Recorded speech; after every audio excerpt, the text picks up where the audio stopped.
Nah, dia spasinya hiji. Ya sudah. Terus dia pendahuluan dia Pancasila bla bla bla. Dasar negara sekolah sampai sini. Nah, terus dia tujuan. Ini ada tujuannya dikatasin. Ya ampun ya. Dia harusnya dipindah ke atas. Ini udah ada Oh Sudah, stop, bola. Nah, misalnya ya pendahuluan sampai sini. Ini lanjutkan tujuan penelitian ini atau tujuan penulisan ini atau penulisan ini bertujuan untuk bla bla bla bla bla bla. Nah, kemudian metode penelitian ya atau metode penulisan ini adalah bla bla bla bla bla. Ya, di dalam tulisan ini dijelaskan tentang atau dideskripsikan tentang pembahasan bla bla bla bla bla bla. Terus kesimpulan. Ya, kesimpulan. Nah, baru kata kunci di sini. Jangan di bawah mau raya Ini kan ini di sini gitu bisa. Biasa ya. Tenang ini dituliskan mana? Tenang di dalam. Ini di abstrak ini. Iya, dia abstrak. Iya, kenapa tadi mana? Kan yang teknik ini. Hapus Pengertiannya. Iya, pengertiannya berarti kepanjangan. Ini dia, Pak. Nah, kayak gini kan? Ini dibuat satu dulu, satu spasi dulu. Ya satuin aja. Enter. Satu spasi. Di backpass. Ini. Mau dibilang satu spasi kita? Disatuin. Iya di backpass. Jadikan satu spasi. Duduk. Nah. Ini satu spasi atau dua ini? Satu. Coba lihat yang bawahnya. Yang bawahnya lihat. Bawah. Terus. Jadi kornya. Terus sama tadi yang pendahuluan. Bapak antara itu kan. Ini sama nggak tadi jaraknya? Pokoknya. Sama. Sama berarti ini berapa spasi? 1,5. 1,5. Ini udah 1,5. Di atas? Iya, sama. Yang atas itu satu spasi beda. Belum jambu tahu. Nah, dari sini dari bawah pendahuluan. Kemana ini satu spasi. Ini buat satu spasi. Tidak wajar.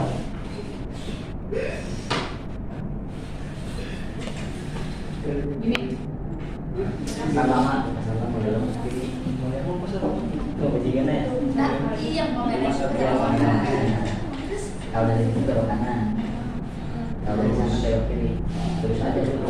Belok kan. Oh, yang ada. Nanti pertigaan. Ada Pancasila. Jauh banget. Jauh mau. Oh iya benar. Belok terus. Belum kan pertigaan. Mau belok kiri. Yang belokan. Nanti ada pertigaan loh. Kadang nggak memuat ya di abstrak memuat. Belum baru ini. Dan tinggal masukin kesimpulan. Iya. Bahasan udah. Terus kita kan tidak ada. Dalam sini cukup. Nah udah sebelah sana ada. Tujuannya udah tinggal ini dari masalah ini. Ini ada dari kita di Pak. Metode.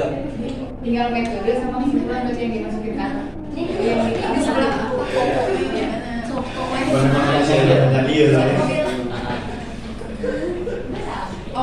Jadi abstrak itu memuat semua.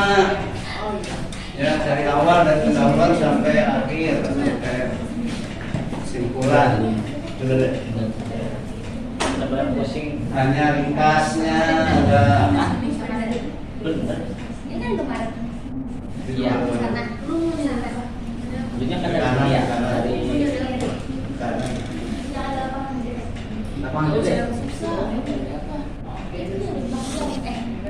Kenapa 2000 lewat terus berapa? Buat? Beli flash disk, Ya. kemudian semua masukkan ke flash disk. Ya. Jadi Anda store tugas hanya berbentuk flash disk. File. Satu flash disk, Satu kelas. agama dan Pancasila.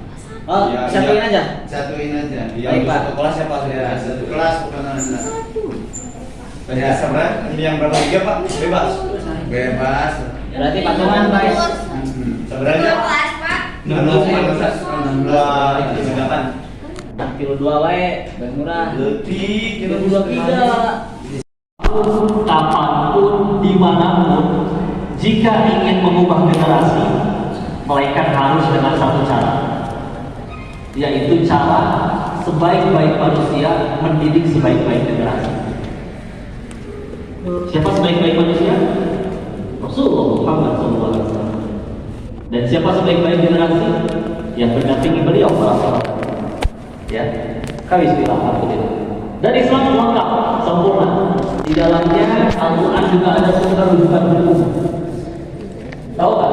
Kita motong kurban, berapa hewan kurban itu setiap tahun, ya. Itu hanya karena perintah dari surat terpendek di Al-Quran. Itu pun hanya ayat 2-nya. Quran surat 108 Al-Kautsar ayat kedua. Fasalli li rabbika wanhar. Ayat sependek itu membuat miliaran manusia memotong hewan kurban berbagi dengan sesamanya setiap tahun. Berkah bagi. Karena ada orang yang menjelaskan berkah itu kayak gini Pak. Kalau hewan anjing melahirkan itu bisa 5 sampai 6. Kalau kambing berapa? 1, 2. Tapi yang dipotong tiap tahun apa? Kambing, nggak pernah habis. Bahkan kita kemana-mana lebih banyak beli setiap kambing daripada tiap anjing. Kecuali di beberapa daerah. Itu cara berkah. Ya, siap. Masya Allah. Islam lengkap. Al-Quran punya rujukan hukum. Dan uniknya di dalam hukum, di dalam Islam, kita mengambil kisah bagaimana ketika Umar bin Khattab radhiyallahu anhu ingin mengangkat seorang gubernur. Ya. Dipanggil ke kediaman Umar bin Khattab. Datanglah calon gubernur ini. Pas calon gubernurnya datang, lagi melihat Umar bin Khattab sedang bercanda sama anak cucunya, sama anak-anak kecil ini. Pak, sewibawa-wibawanya Pak Rektor Pak Dekan bercanda sama anak kecil juga. Gitu kan ya. Mungkin agak kurang wibawanya. Nah si calon gubernur ini, kalau bahasa kita mah ilfil gitu ya. Banyak dia Umar, walaupun gak pakai bahasa Sunda ya. Masa Umar kayak begini? Ini yang katanya ditakutin oleh Syaitan papasan anak-anak gak berani. Sampai ganti jalan mendingan dokter. Masa begini gitu. Umar melihat si calon gubernur tersebut bukannya kayak orang gitu. Maka ditanya oleh Umar, kenapa kamu wajahnya seperti itu? Apa kamu di rumah gak punya anak cucu? Punya. Kamu gak pernah kayak begitu kepada anak cucu? Gak pernah seumur hidup. Apa jawaban Umar? Maka pulanglah engkau tidak jadi kuangkat menjadi gubernur. Kenapa wahai gubernur ini? Dijawab, kalau kepada darah dagingmu sendiri aja kau tidak punya kasih sayang, bagaimana engkau akan menyayangi umatnya Muhammad SAW?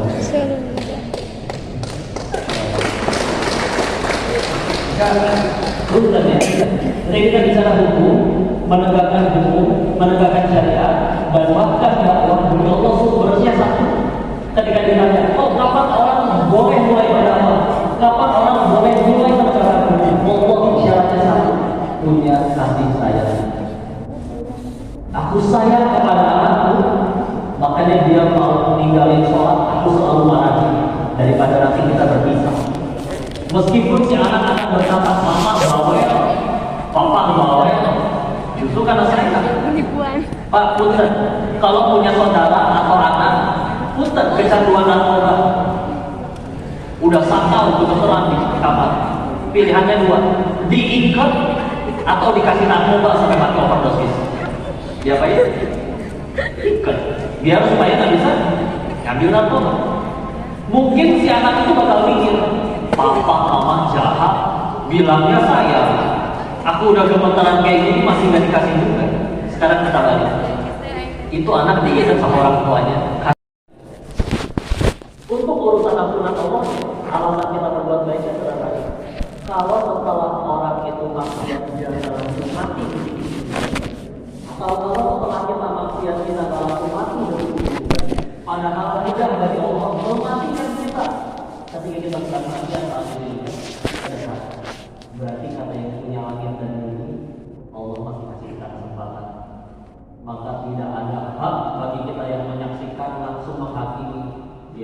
neraka. Dialah Maha Surga. Siapa kita yang menghakimi? Juga sama-sama hamba Allah yang pernah diampuni, bukan siapa-siapa. Ya. Itu untuk menjaga supaya kita tetap saling sayang. Hukum ditegakkan. Rasulullah sendiri berkata, kalau anak aku mendapati anak istriku Fatimah radhiyallahu anha mencuri, aku sendiri yang akan menolong anaknya. Hukum ditegakkan, tapi bukan karena benci. Demi Allah semuanya karena kasih sayang. Ya. Sebagaimana Allah memilih pemimpin di zaman ini. Kamu punya kasih sayang, selagi kamu punya kasih sayang, kami ya. Maka izin ini Pak Mentor sampaikan, mumpung kebanyakan para pemuda mau saya bakar ya, nggak lucu-lucuan ya. Kadang kalau kajian ibu-ibu ya harus disertai ketawa sedikit. Ini mumpung para pemuda, ahli ilmu, para penuntut ilmu, ini kalau dilihat-lihat wajahnya calon orang besar semua. Bukan besar perutnya ya, tapi besar ilmunya, karyanya dan baktinya bagi negeri ini, insya Allah. Kami jaga ini. Maka di dalam Islam juga begitu banyak ilmu-ilmu yang baik yang ada di dalam Al-Quran. Dari sekian banyak, yuk mari kita ambil contoh dari surat yang disunahkan dibaca setiap malam Jumat atau hari Jumat. Surat apa? Al-Kahfi. Al-Kahfi. Ya. Ada yang katanya baca Yasin, bagus Yasin. Tapi di beberapa hadis yang dari Sahih ada 110 ayat. Ada banyak kisah di dalamnya. Mari kita lihat dari ayat 60 sampai ayat 82. Itu enggak cuma diceritain, tinggal dibuat. Nabi Ibrahim ketika masih muda ngancurin patung di tempatnya Raja Namrud, disebutnya ada seorang pemuda, ada bapak pemuda yang melakukan itu. Disebutnya pemuda. Walaupun nanti di usia lebih lanjut disebut jalan Nabi Ibrahim alaihissalam. Maka para ulama tafsir mikirin hal seperti ini. Kenapa nama pemuda ini tidak disebut? Padahal mudah bagi Allah menyebutkan nama itu. Maka para ahli tafsir menyebutkan beberapa alasannya. Yang pertama, beliau menyebutkan alasannya Allah tidak menyebutkan namanya adalah karena tidak penting bagi seorang pemuda untuk namanya dikenal. Punten ya, bukan gak boleh viral, bukan gak boleh terkenal. Tapi kalau ada pemuda yang sekarang hidupnya hanya demi viral, ngejar follower, subscriber, dia pada like itu. Ada yang nyampe mandi lumpur, kalau dikasih gift tampol di pakai sendal. Pernah dikirim link YouTube ada pemuda nangkep tokek dijadiin bakso. Viral enggak, terus ya. Punten, bukan berarti gak boleh terkenal. Tapi ulama tafsir ini menjelaskan tidak penting bagi seorang pemuda itu untuk dikenal. Ya. Itu alasan yang pertama. Alasan yang kedua, kalaupun memang untuk dikenal, untuk kalau ingin dikenal, maka perkenalkan dirimu dengan ilmu, takwa dan prestasi. Tadi di lagu Mars Unma Rizal Majalengka, semua yang pasti bertujuan mencetak akhlak, mencetak ketakwaan, mengukir prestasi. Ya. Oh ini kan cara tenaga di paling keren. Pernah lihat nggak ada orang datang, orangnya nggak ngomong apa-apa, tapi orang langsung tahu. Oh dia kan pendiri perusahaan ini. Oh dia kan pendiri pesantren ini. Yang mengenalkannya prestasi. Oh ini cara tenaga di paling keren. Daripada ada orang yang di masjidnya bagus ya, oh saya yang bagus. Sekarang si teman yang itu udah soleh ya, udah ngaji terus, oh saya yang ngajarin ngaji. Semuanya tentang saya. Kira-kira negerinya enak apa enggak? Ya. Udahlah, ingin dirimu dikenal enggak? Silakan. Ya. Tapi perkenalkan dengan ilmu, takwa dan prestasi. Itu Allah ini ikut ya. Benar-benar ngikut. Kalau kita bicara, kadang suka diminta kajian, kok tips jadi kaya ala sahabat Nabi? Bagaimana Abdurrahman bin Auf kaya? Iya ada seperti itu ada. Tapi guru-guru kami setiap kali menjelaskan itu selalu di dalam masa itu para sahabat punten ya, bisa dibilang jadi kaya itu efek samping, bukan tujuan utama. Efek samping. Dan punten orang masuk akal loh. Orang tambah takwa, tambah jujur, tambah amanah, tambah tawadu, bisa dipercaya. Juga nyari yang kayak gitu. Misalkan kalian semua udah jadi direktur, pengen buka cabang baru, pilihannya dua. Ada yang pintar tapi liar, licik, sama yang biasa aja tapi jujur, amanah, takwa dan gak akan dusta. Yang mana yang ingin jadi kepala? Jujur. Makanya benar, para sahabat di zaman itu, ya, jadi kaya itu efek samping gitu. Namanya mereka udah benar, jujur, lurus, lillahi ta'ala, punya skill A, udah mencari. Ya. Makanya kadang kebalik, orang setelah lulus nih, pengen kaya, ya apa? Dengan cara apa? Kerja, gimana kerja? Sebar CV, hari ini 20 perusahaan, besoknya 20 perusahaan lagi. Akhirnya diterima, sebulan kerja, dipecat, sebulan kerja, dipecat. Bukan jumlah lamaran yang harus kita tambah, tapi adalah value diri kita, nilai diri kita. Tambah dekat kepada Allah, tambah dekat kepada ilmu. Bismillah. Dunia ini, saya kenal seorang fotografer. Seumur hidup gak pernah ingin di sini, tapi dunia menjadi. Ada orang pengen nikah, bilang Pak fotografer, saya pengen nikah aja di Bogor tuh Bapak. Kapan? Bulan depan. Oh saya jadwal penuh sampai 2 bulan ke depan. Wow. Maka kata yang nikah, gak apa-apa 3 bulan lagi juga Bapak saya tunggu. Kata si fotografernya tadi, lah katanya nikahnya bulan depan, kok jadi 3 bulan lagi? Saya rela ganti jadwal saya nikahan, yang penting dipoto Bapak. Gara-gara apa? Ahli. Yuk tingkatin diri kita. Punten ya, kalau kita gak keras sama diri kita sekarang, dunia yang akan datang menegur kita dengan keras. Kalau kita keras sama diri kita sekarang, dunia datang dengan lembut kepada kita. Gimana mau maksudnya? Di saat orang-orang pada waktu jeda kosong gitu ya, bebas tuh. Ada yang push rank, ada yang main Mobile Legends, ada yang pacaran. Kita misalkan milih hafal Quran, kita milih baca kitab, kita milih baca, kita milih scrolling di YouTube atau Google tentang ilmu yang lain. Yang beruntung tadi ada juga. Sehingga nanti betapa banyak orang-orang yang dulunya satu bangun waktu SD, 40 tahun kemudian, kenapa dia mau udah punya perusahaan, punya rumah, punya masalah, saya menikah dulu, tetap banyak. Ya, maka ini pelajaran yang ada dari muridnya Nabi Musa tadi yang namanya kita disebut. Lihat siapa yang tahu tempel, itu menentukan masa depan. Muridnya Nabi Musa tadi nempelnya sama 5 orang nabi. Akhirnya beliau juga menjadi nabi wajah. Ya, belum disebut namanya tadi ya. Siapa nama muridnya Nabi Musa tersebut?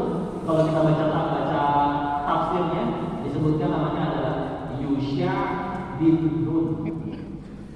Yusha bin Nun. Siapa dia? Silakan di-googling namanya. Yang akan disebutkan oleh Google pun adalah prestasi. Beliau adalah penakluk Baitul Maqdis yang paling pertama.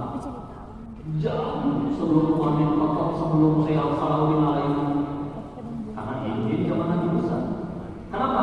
Karena setelah Nabi Musa dan Nabi Harun wafat, ada satu misi yang belum diselesaikan oleh mereka, yaitu membawa Bani Israel pergi ke tanah berjanji Palestina. Itu nggak berhasil. Baru berhasilnya kapan? 40 tahun kemudian setelah mereka wafat, ketika akhirnya Yusha bin Nun diangkat menjadi nabi Allah. Masuk di bawah. Berhasil. Prestasi. Lihat siapa yang kamu tempel pun tadi ada jelas ya. Setiap hari nongkrongnya sama teman-temannya, nongkrong di coffee shop misalkan. Udah membelinya cuma hashtag tapi numpang wifi tanpa jalan misalkan gitu ya. Gak modal. Apa gara-gara setiap hari kita nongkrong sama mereka tahu-tahu langsung dikasih piala selama kamu udah juara asal gak pernah lomba. Yuk lihat siapa yang kita tempel. Lihat siapa yang kagum, siapa yang tahu siapa yang tahu tempel. Dan yang terakhir adalah bahkan kita harus pikirkan apa yang kita galaukan. Kita mesti galau, ya. Tapi punten, ada seorang ulama tafsir pernah berkata, kalau ada orang yang mati mikirin dirinya sendiri, dia mati tergiur.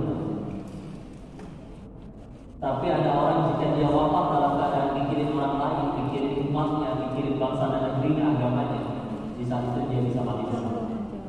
Ya, semua tokoh hebat di dalam Islam meninggal dalam keadaan mikirin orang lain. Jadi kebaikan meninggalkan legacy. Sehingga, ya bagaimana kalau misalkan pemuda kita galau cuma gara-gara melihat status orangnya, bukan ini yang diharapkan oleh Islam, ya. Galau silakan galau. Karena contoh, salah satu tokoh pemuda pernah Palestina juga, Baitul Maqdis, Salah bin Al-Alibi, 5 abad setelah Nabi wafat. Oh, yang hebat. Tapi bagaimana beliau jadi hebat? Bahkan didasari oleh kedua orang tuanya. Orang tuanya soleh-soleha, cantik dan tampan. Tapi dua-duanya telah nikah. Bukan karena kamu sama, karena kurang tampan dan soleh. Enggak. Tapi setiap kali dijodohkan, ditanya satu sama lain visi-misinya nggak pernah sama. Ketika Allah takdirkan kedua orang tua ini, ayah dan ibunya sama-sama menyebutkan visi-misinya, sama sampai titik koma. Mereka sama-sama berkata, aku mencari pasangan yang darinya akan melahirkan seorang pemuda yang akan melanjutkan Baitul Maqdis. Spesifik itu. Sehingga akhirnya menjadi anak bebas. Ayo kamu capek nanti kamu calon orang besar. Kamu calon orang besar. Buat apa kita hidup kalau membiarkan Palestina berada di tangan musuh muslim? Dari kecil udah dicicilin kayak gitu. Galau mikirin Baitul Maqdis. Jadi orang hebat baca. Jadi nikahnya juga gak asal dan ketika kita bicara kapan atau di mana seharusnya pendidikan anak-anak itu diberikan kepada siapa? Ternyata ada di ayat yang sering kita baca. Kalau berdoa, Rabbana hablana min azwajina wa dzurriyyatina qurrata a'yun waj'alna lil muttaqina imama. Quran surat 25 Al-Furqan ayat 74 sebelah kiri ya pertengahan. Maka di situ disebutkan bukan itu ada tentang supaya keluarganya ada banyak punya pasangan dan anak-anak yang menjadi penyejuk mata, betul. Tapi ternyata Allah pengen dibilang di ayat tentang keluarga lil muttaqina imam. Jadi orang bertakwa bahkan imam bagi orang bertakwa. Ternyata di ayat tentang keluarga Allah lebih masuk akal sepasang orang tua dan didik anak yang dididik Allah. Ada yang dikasih 2, 8 karena kata Allah sangatnya segitu. Daripada kita masukin kampus, kita masukin pesantren, Pak Kiai, tolong yang pulang-pulang jadi soleh. Rumah aja kan, satu kiai ngelainin 1000 anak. Ya. Jadi ada di rumah tangga. Maka kalau nikahnya dan seperti orang tuanya Salahuddin Al-Ayyubi, nikahnya cuma gara-gara ini naksir ya, hidungnya bagus kayak prosotan TK, alisnya bagus kayak ulat bulu, sesuai tipe aku bagus. Tapi nikah cuma gara-gara kita gak tahan diledekin jomblo, atau nikah cuma gara-gara putar ada yang keduluan 15-an, ada DP duluan. Kayak gimana? Akhirnya menjadi anak nggak tahu, nggak ada tujuannya, nggak ada patokannya. Anak mewah gimana ceritanya? Kasih aja pokok mewah gitu. Ya Allah, anak kita jadi pendidikan pokok mewah. Yang dia hafal adalah Indonesia, bukan Rasulullah. Wah ini mulai jadi benar. Saya kira Bismillah. Ini para pemuda-pemuda yang Masya Allah. Kalau kita enaknya ngobrol sama pemuda itu masa depannya cerah gitu ya. Kita bicara Madinah dulu dibukanya hanya oleh 6 orang pemuda saja. Ini kalau gedungnya seperti ini Pak, kayaknya satu pulau Jawa cukup gitu. Insya Allah ya. Jadi besar, menjadi sumber cahaya keislaman dari sini. Dan ada yang satu hal yang perlu dipahami. Silakan lihat saudara berbang kita negeri apapun, tidak cuma negeri Islam, ya. Tidak cuma negeri Islam. Ketika akhirnya peradaban mereka pakai Islam, itu adalah ketika ilmu dijunjung tinggi.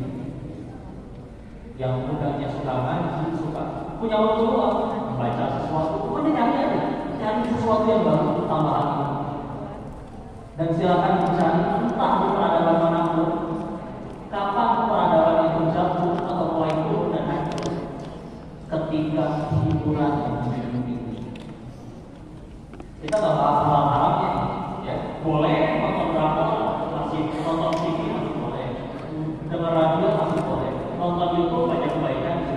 Tapi kalau kita mau hiburan, ada waktu luang, hibur diri, tidak dengan ilmu, tidak dengan meningkatkan kualitas diri, kabur saja. Di saat itulah biasanya peradaban mulai turun dari jauh. Ketika anak mudanya mulai lalai, yuk udah rugi dunia Allah. Di saat yang lain, di saat sedang main game, kalian walaupun ngantuk tetap membaca sesuatu, mencari ilmu baru. Kalau suatu saat akhirnya kalian yang punya penghargaan, punya kesuksesan, ya kalian itu. Karena memang kita memiliki untuk melakukan kebaikan di saat orang lain tidak mau melakukan. Ya, jadi orang yang beda. Punten Pak, ada 100 sapi di ladang, warnanya putih semua.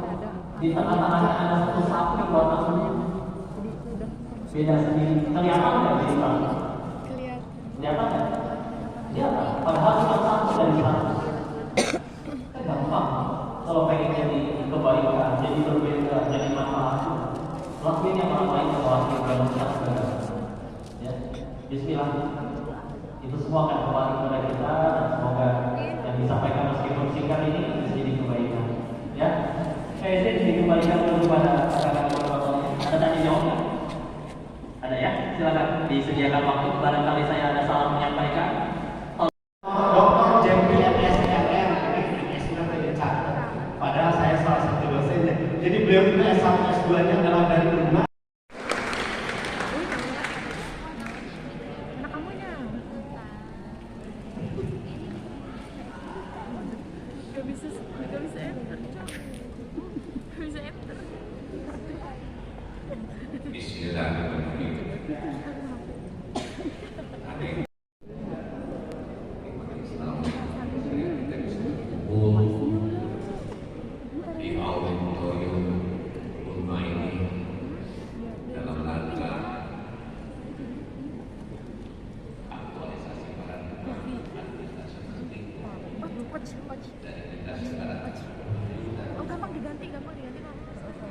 Yang terhormat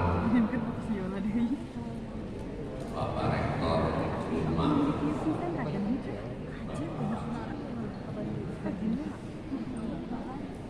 Dr. Hinda beserta para ada meja pingpong itu yang internasional, band pingpong, terus bola sepak, bola voli, bola basket, futsal, terus lempar cakram publik, pokoknya Gratis, tinggal Insmi Orda Majalengka Lancar ya. jadi nanti khusus untuk kurma susah juga, satu paket gitu ya. Siap. Kebetulan saya suplai di SD, SMP, SMA seluruh Indonesia. Saya ingat kemarin ada sisa matras, satu matras harganya 2 juta. Banyak Pak. Enggak beringat. Pas saya lihat tadi di Cianjur, waduh, kasihan tidur di bawah ini. Saya bilang yang tepat, saya kirim 3 truk.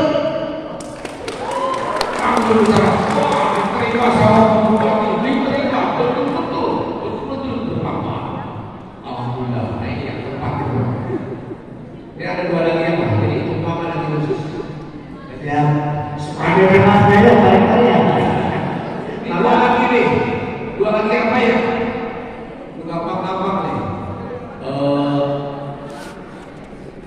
di Ulma ada berapa prodi? Ya, siapa yang bisa ada berapa prodi di rumah? Yang lain. Ya sudah. Yang belum. Mana? Anco, ini.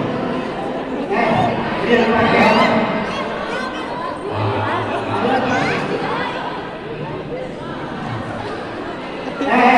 Sini. Jangan lihat dulu. Nggak usah. Jangan lihat dulu.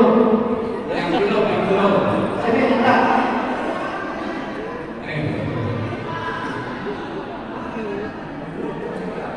Ini yang perempuan sini. Halo semuanya. Perkenalkan, nama saya Nurul Aida dari Fakultas FISIP, Program Studi Komunikasi. Jumlah prodi di Universitas Majalengka ada 23. Betul nggak?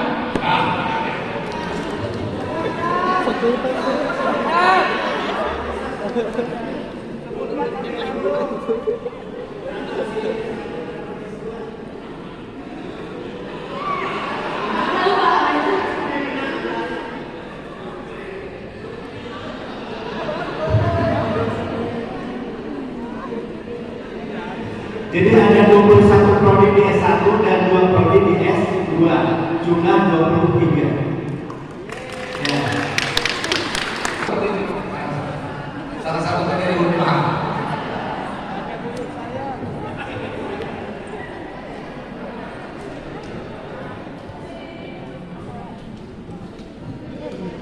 Assalamualaikum warahmatullahi wabarakatuh. Perkenalkan, saya Muhammad dari Program Studi Administrasi Publik. Salah satu pendiri Ulma, Bapak Profesor Dr. Yunus. Ya.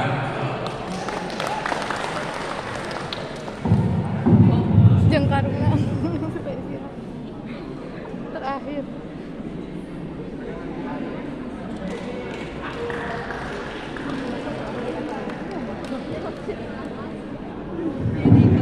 Desember tahun 2006, betul nggak pada Pak? Bayangkan, Bapak, kalau di Indonesia tidak ada RT dan RW. Punten termasuk dia Pak Agus, Ketua KPU, kumaha di Indonesia kalau tidak ada RT RW. Bayangkan, RT RW ini adalah sangat penting. Dan alhamdulillah salah satu yang dia diakui oleh pemerintah melalui Esbangpol yang dulu adalah APSI yang keduanya asosiasi DPD, yang ketiga adalah ARWP. Ya mudah-mudahan mengobati intelijen, mau kasih anggaran juga katanya.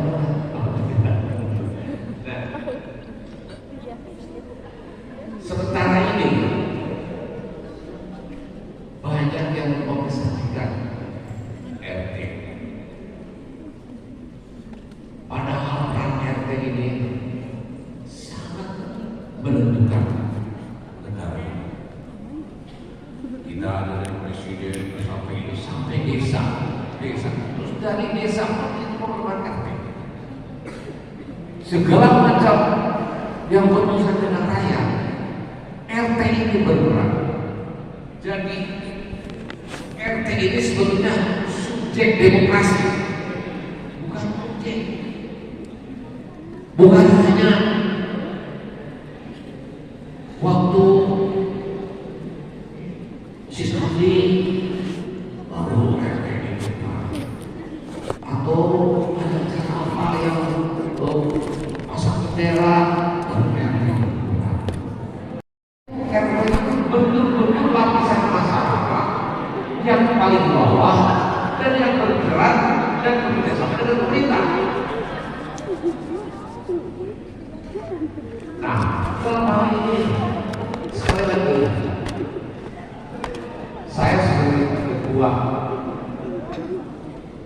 DPC akhir waktu menjadi pada menemukan saya akan belajar dan saya akan berusaha amanah ini akan saya bawa untuk perbaikan khususnya RT di Majalengka. Kalau memungkinkan,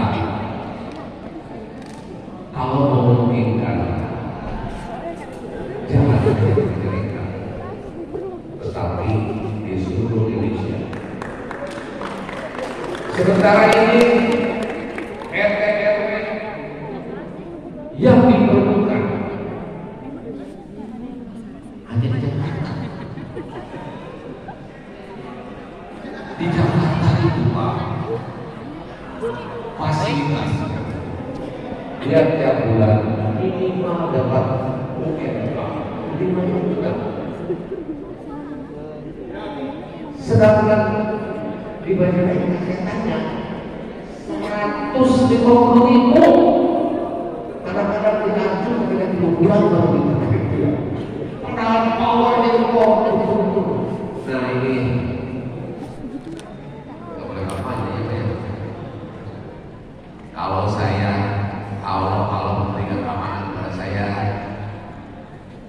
juga mencampurkan yang disebutkan sama Pak Agus DPD, calon DPD nomor 1 Pak, mudah-mudahan insya Allah.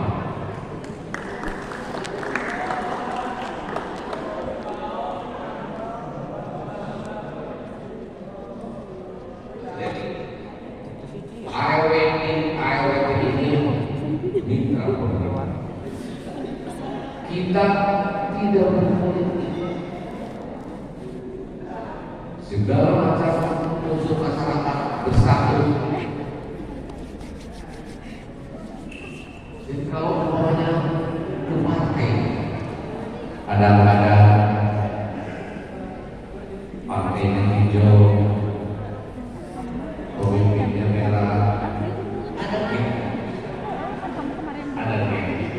Nah, jadi nanti kami usulkan supaya RT dan sebetulnya sudah berperan ini penghargaan ya, sementara subjek saja, objek saja. Jadi kita mau ganti RT itu subjek daripada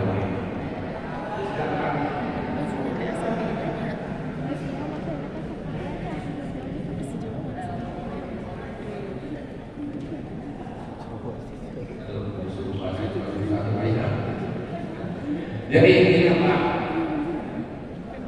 Intinya ini saya bertanya ke Pak Bupati, Pak, mungkin insentif untuk RT ini ditingkatkan. Ternyata susah.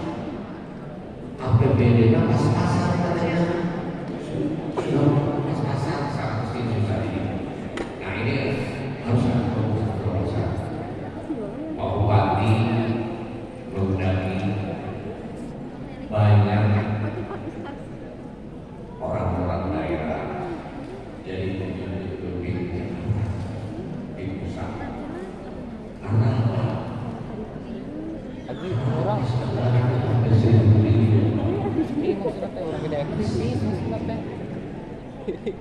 ipar.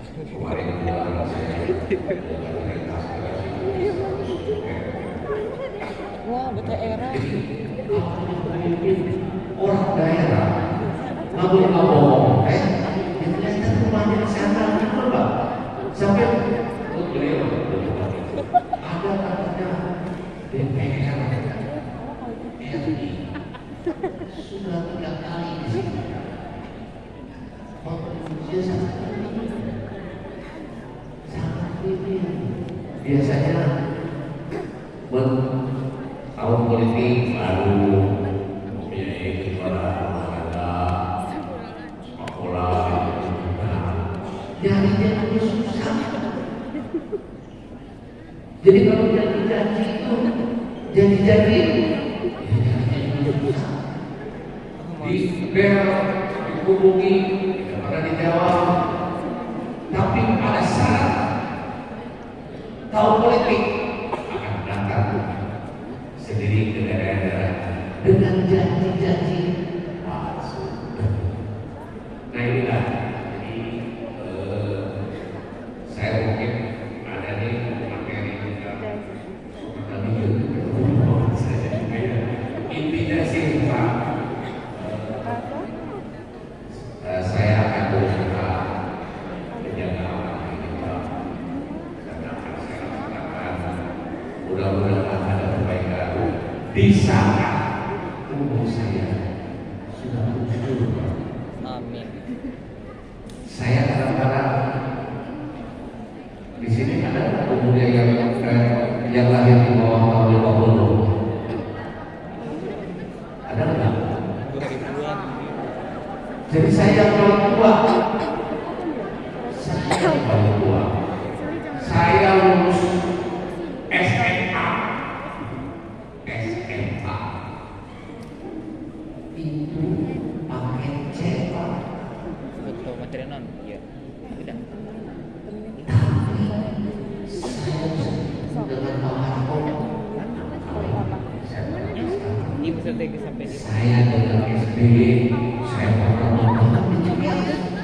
Bahkan orang datang ke tempat saya. Saya pernah ditawari, kebetulan saya membantu Pak. Demi Allah, ditawari jadi komisaris BUMN. Ditawari, disuruh ngasih visinya, CV-nya salah. Saya nggak pede, Pak. Nggak pede. Kalau tahu gajinya 100 juta, bonusnya sekian M, aduh nyesal saya sebelum berpikir. Ini Soekarno, dengan saya. Saya nggak pede, tapi sekarang atas saran Pak Bupati harus supaya orang daerah Pak, jangan mungkin pusat, jangan orang daerah 5 menit lagi Pak. hampir. Jadi itulah nama saya sebetulnya Irwan Surya. Hanya saya setelahnya di Haji Bola. Kalau Haji Bola di Jakarta, Bandung pasti itu mencerita atas satu bupati Haji Irwan itu banyak Irwan itu harus ada identitasnya. Setahu saya kalau Haji Bola, ya udah pakai bola saja dari akhirnya. Saya ganti namanya Irwan Bola, terus berpandang dikasih huruf A, masuklah. Alhamdulillah pendaftaran DPD nomor 1 Pak. Mudah-mudahan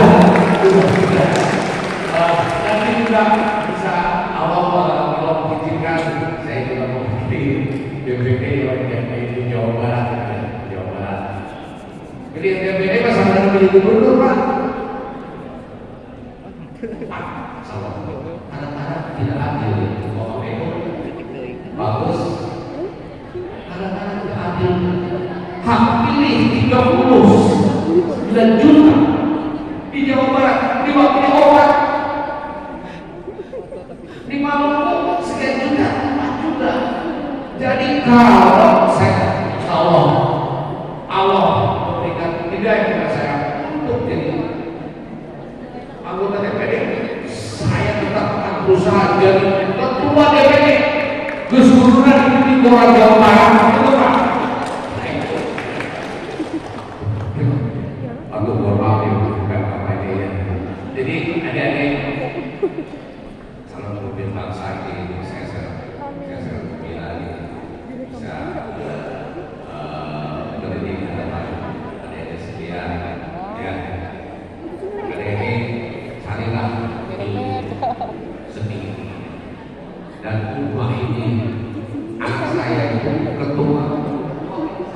Gua itu nama.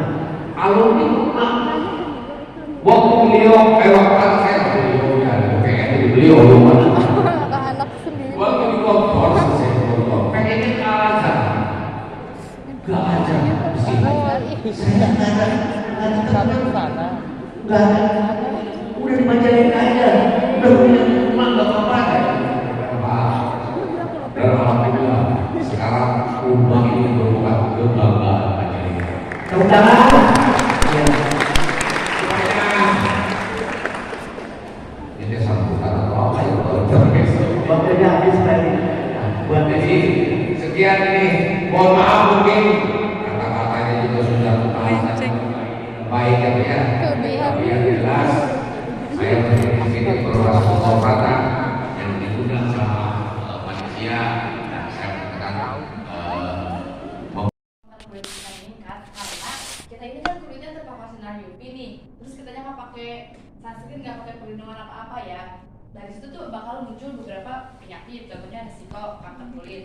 Terus yang kedua itu ada penuaan dini. Di sini siapa sih yang mau lebih tua gitu dari usianya? Harusnya kita ini yang fresh, yang kayak gitu, ternyata malah kelihatan lebih tua gitu. Nah itu tuh salah satu dampak dari kita nggak pakai sunscreen juga nih. Jadi penuaan dini itu akan lebih cepat muncul pada kulit kita, kayak kerutan, kusam, garis-garis wajah yang kayak gitu. Terus munculnya flek hitam atau sunspot. Nah, yang tadi kata bulan itu tuh salah satu dampak negatif dari nggak pakai sunscreen, karena munculnya beberapa flek hitam yang karena kulit kitanya itu nggak ada perlindungannya, nggak ada proteknya. Terus selain itu juga tadi benar yang kata Amel itu yang munculnya jerawat sama yang apa merah itu komedo, itu juga salah satu dampak dari nggak pakai sunscreen. Aku juga ada contoh yang paling mengerikan dari aku gak pakai sunscreen. Jadi waktu itu tuh tanggal 17 Agustusan kan. Terus kita tuh ngibarin bendera di tebing di Gunung Tilu. Waktu itu aku sama temanku ini nggak pakai sunscreen. Yang dimana kita tuh di tebing tuh dari pagi sampai sore lagi, sampai turun lagi. Yang jelas tuh dijemur siang hari jam 12 di atas tebing, udah panas, tebingnya panas. Terus kita itu nggak pakai sunscreen apa-apa. Oke, yang aku alami itu kulitnya yang ini kebakar. Dari sini nih, seminggu gitu, perih banget. Tapi nggak kelihatan merah. Tapi kalau misalkan disentuh atau kena air itu merah banget. Bukan merah banget, perih banget. Terus kalau temanku tuh ininya di sininya tuh kayak kulit kebakar aja gitu, putih gitu. Selama seminggu apa berapa minggu gitu hilangnya itu. Itu tuh karena aku nggak pakai sunscreen, nggak bisa masuk gitu. Nah dari situ tuh trauma. Jadi kalau misalkan kemana-mana itu pasti selalu bawa sunscreen, bawa body lotion, pokoknya bawa yang ya buat memprotek kulit lah. Apalagi kalau misalkan kita main di tebing kayak gitu. Di sini ada yang mau menyimpulkan lagi apa yang tadi aku jelasin, entah itu manfaatnya atau apa gitu.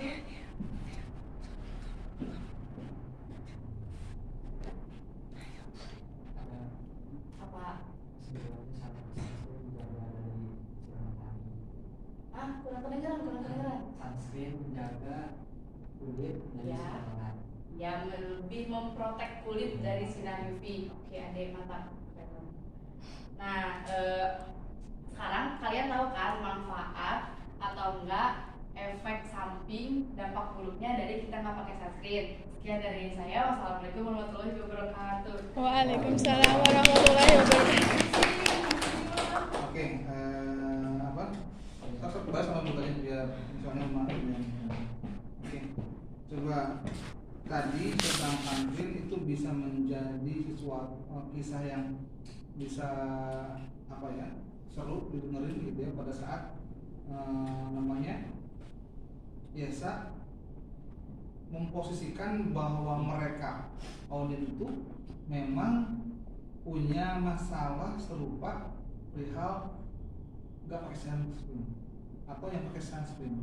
Ya. Contohnya gini, gen attention aja tadi apa coba? Gen attention apa? Gen attention-nya itu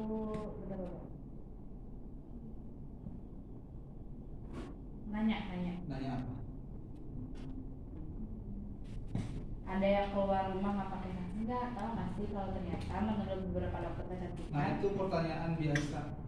apa wah Karena gen kalau gain attention itu teman-teman kalau ingin gain attentionnya dapat itu visual impact itu akan dapat. Tapi kalau contohnya pakai audiens partisipan, gitu kan ya, tentunya audiens partisipannya juga harus sesuai sesuatu pertanyaan-pertanyaan atau kalau audiens partisipan itu juga bagus, gitu ya, langsung berpartisipasi. Tapi kalau dalam pertanyaan bisa kan? Bisa. Pertanyaannya yang memang hook gitu. Contohnya nih, ada sunscreen ya. Jadi pertanyaan itu harus pada pengalaman. Pengalamannya itu tidak boleh jauh dari apa yang ingin kamu sampaikan contohnya. Jadi kayak memberikan cerita atau bertanya tentang dampak yang pernah dialami, kayak gitu. Di sini ada yang pernah nggak kebakar hitam matahari gitu? Untuk contohnya, ada nggak di sini teman-teman yang kulitnya kebakar matahari, yang jadi hitam gitu ya, yang tadinya putih mulus gitu ya, jadi hitam gitu ya, atau contohnya jadi belang ujungnya gitu kan? Pernah nggak? Jadi langsung kepada pertanyaan yang membuat orang tuh contohnya ada agak tersinggung mungkin gitu ya, atau contohnya agak membuat mereka tuh ngeh gitu. Di sini ada nggak sih yang belang mukanya gara-gara matahari gitu? Di sini pernah nggak sih kalian punya jam tangan tapi nggak ada jam tangannya gara-gara matahari gitu kan contohnya? Atau pernah nggak di sini yang waktu itu rambutnya gitu ya berwarna bukan karena pikok seperti itu, pikok kirang gara-gara matahari contohnya. Jadi hal-hal yang memang membuat audiens itu bisa ketawa, bisa marah, bisa contohnya ngeh gitu, notif gitu. Kalau hanya ini siapa yang keluar pakai matahari itu pertanyaan biasa gitu. Kayak gitu. Nah, kenapa tadi pertanyaan-pertanyaan tadi yang saya pilih? Karena itu akan nanti dampak kepada contoh-contoh yang akan saya sampaikan. Yang kebakar kulitnya waktu naik gunung, kenapa? Kan jadi sana gitu. Teman-teman yang contohnya pakai kerudung ya. Waktu saya SMP di pesantren gitu di Surabaya, itu tuh teman-teman saya yang perempuan kan di kerudungnya tuh suka pakai di kerudung tuh hanya sekolah aja SMP itu. Hanya ke sekolah aja. Jadi kalau nggak ada sekolah nggak pakai kerudung. Oke pakai kerudung, ya pakai kerudung. Tapi pada saat dia wudhu, gitu ya, olahraga ganti gitu ya, kelihatan tuh belang di sini putih, di sini hitam. Itu hampir semuanya SMP itu, gitu ya. Nggak SMA pun ada beberapa, gitu ya. Nah ini apa? Khususnya aktivis yang pramuka, yang paskibra, gitu kan ya. Karena tadi mereka mungkin tidak pakai sunscreen waktu itu deh, atau contohnya mereka malas untuk menyusut keringat gitu kan, gitu setelah keringatan disusut dikeringkan keringatnya gitu kan, gitu sampai ke atas kemudian dirawat pakai apa gitu malamnya gitu. Jadi enggak, jadi belang. Nah pertanyaannya adalah teman-teman ada nggak yang malah